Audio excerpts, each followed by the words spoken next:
All right, ready for a deep dive. Always. Today, it's Dante Alighieri. Ah, Dante. And not just the poet, but the philosopher inside him. You're philosophy fans already, so we're skipping Inferno 101 and getting to what makes Dante intellectually fascinating. Good, good. Think Dante for philosophers, using the Stanford Encyclopedia of Philosophy as our guide. That's key. Dante's not just a literary figure. He's wrestling with huge philosophical questions. Right. What's amazing is he's doing this while also being a public figure, soldier, politician. Yeah.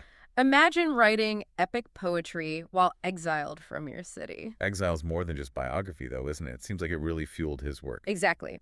Exile forced Dante to confront questions of justice, power firsthand. It made him think deeply about individual morality, political systems, that whole relationship. And this experience is woven into his writing. Which is where his decision to write in Italian, the vernacular, comes in. Precisely. He could have gone with Latin, the scholar's language. But Dante chose the language of the people, making his work accessible to a wider audience. Huge difference. He saw himself as a public intellectual, someone to elevate discourse, bring philosophy to the masses, revolutionary for his time. So we've got this politically active Dante, exiled, writing for everyday folks. Yeah. But his early work is about love, Beatrice specifically. How does that fit the philosophical picture? This is where it gets interesting. Beatrice isn't just a muse. She's a symbol for philosophical exploration. Interesting. He's drawing on poets like Guido Guinizelli, who saw love as a path to spiritual elevation, Okay. and Guido Cavalcanti, who saw it as distracting from reason. But Dante doesn't pick sides. He doesn't. No. He explores the tension between those views, shows how love can both ennoble and endanger the soul. Give an example. How does that play out in his poetry? Certainly. In his early poems, Dante describes love's transformative power, how it leads to heightened awareness of beauty, goodness. I see. But he also acknowledges the dangers of unrequited love, the obsession, despair. Think of it as a philosophical debate, but through the language of love.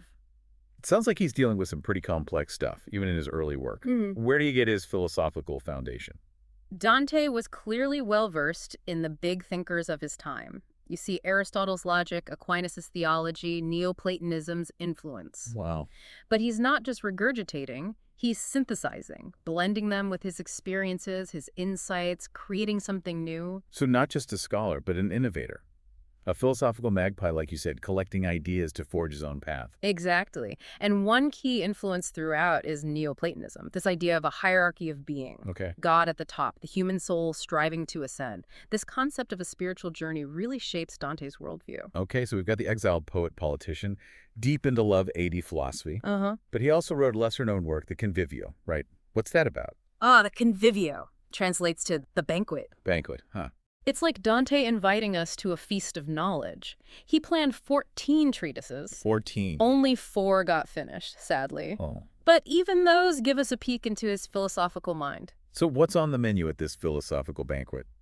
Dante explores some really thought-provoking ideas, like the power of philosophy to bring happiness. Happiness. He even argues it can offer beatitude in this life, personifies philosophy as a beautiful lady, the Donna Gentile, highlighting its allure, power. That's fascinating. But didn't he also believe in the Christian idea of happiness, the afterlife kind? How does he reconcile those two? That's the million-dollar question. Right. Dante is always wrestling with the relationship between earthly fulfillment and spiritual salvation. And in the Convivio, he suggests philosophy provides an earthly beatitude, a purpose, fulfillment found through knowledge, contemplation.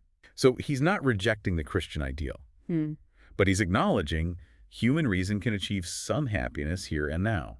Exactly. He's exploring the limits, possibilities of reason, pushing boundaries of what was acceptable philosophical thought back then. Which makes him even more interesting for us today, right? Yeah. Asking questions still relevant centuries later. Absolutely. And his focus on language is a key part of that. Dante believed language wasn't just communication, but a force shaping society, inspiring virtue. Right. Powerful stuff. That brings us to the De Vulgare Eloquentia, his treatise on Italian vernacular. This is where he goes on a quest for the most illustrious Italian, right? It's more than just linguistics. Is it? Dante's making a philosophical argument for the vernacular's power. He believed profound ideas belonged in the language of the people, not just elite Latin. revolutionary, challenging the hierarchy of language and knowledge. So he's not just pro-Italian, he's arguing for knowledge to be democratic. Exactly. Dante saw a deep link between language and power, believed a refined cardinal language could shape individual thought and the political landscape. Interesting. He envisioned a unified Italy brought together by shared language, culture. Ah, and that's where the Monarchia comes in. His treatise on needing a world emperor. You got it. This is Dante's political philosophy front and center. Okay. Uses Aristotle's ideas on order, governance, to argue for a single ruler, someone to bring peace, unity to all humanity. Ambitious. But he goes beyond Aristotle, sees this emperor as a catalyst for intellectual and a spiritual flourishing globally. It's a pretty utopian vision. Yeah. What were his main arguments? Why did this emperor need to exist? Dante believed human potential could only be reached under a just, stable political order. I see. He argued a world emperor, free from corrupting national influences, could provide that order. Okay. Saw it as the only way to eliminate conflict, foster an environment where people could focus on higher things, philosophy, the arts. So it's not just about political power. It's creating ideal conditions for humans to flourish. Exactly. It's a fascinating mix of political philosophy and a vision for a more enlightened society. It is. But let's circle back to beatitude for a second. In the Convivio, Dante talks about reaching happiness through philosophy in this life. Right. How does that mesh with the Christian view? Salvation in the afterlife. Dante walks a fascinating tightrope. He's devoutly Christian, no question. Yeah. But also deeply invested in human reason. Mm-hmm. In the Convivio, he seems to say philosophy offers a glimpse of true happiness, even on earth, almost like we can taste heaven through thinking deeply. Wouldn't that be heretical, saying we don't need God's grace for happiness? He was pushing boundaries for sure, and that's part of what makes Dante so intriguing. He grapples with these tough questions, even if it means challenging dogma. Right. He seems to be saying faith and reason both have roles in our search for meaning, fulfillment. So he's on this tightrope between faith and reason, not rejecting the church, but not limiting himself either. Exactly. Engaging with classical philosophy, exploring different ways to understand being human. Precisely. And that's what makes him so rich for us, even now. He makes us ask, faith versus reason, the nature of happiness, how politics shapes our potential. He's way ahead of his time. He is. And he does it all in incredibly beautiful, evocative language. His mastery of imagery, allegory is undeniable. Absolutely. Whether it's hell's torments, purgatory's climb, paradise's beauty, his words transport you. It's the magic of Dante.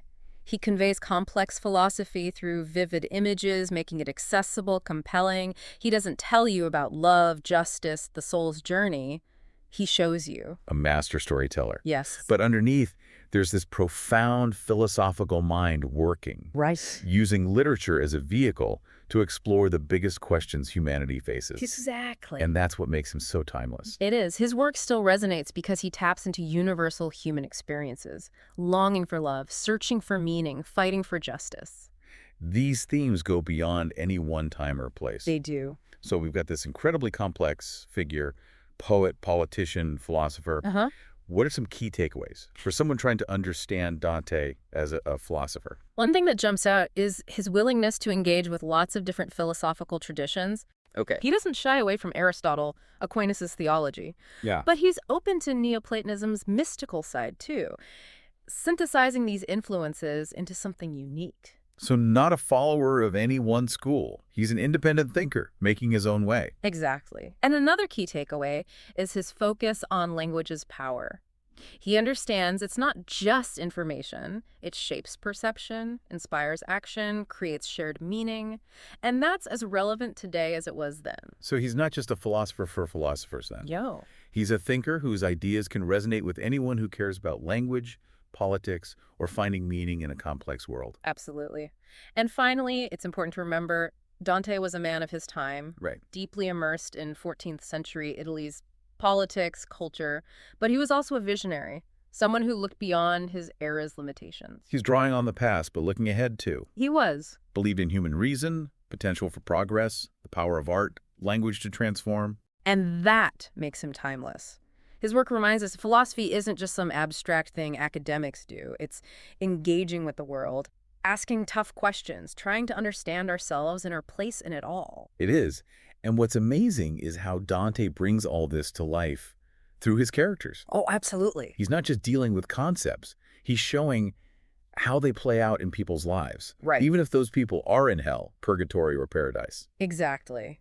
One of the things that makes Dante such a compelling philosopher is his grasp of human psychology. Yeah. The complexities of love, ambition, despair, he gets it. Deep stuff. It's like he's peeling back layers of the soul, showing us all its contradictions.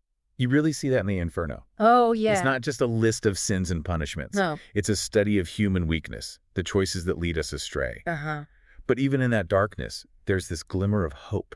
Always the possibility of redemption in Dante's world. Yeah. Even in hell's depths, there's this sense, those souls, they still have a spark of humanity, a capacity for reason, choice.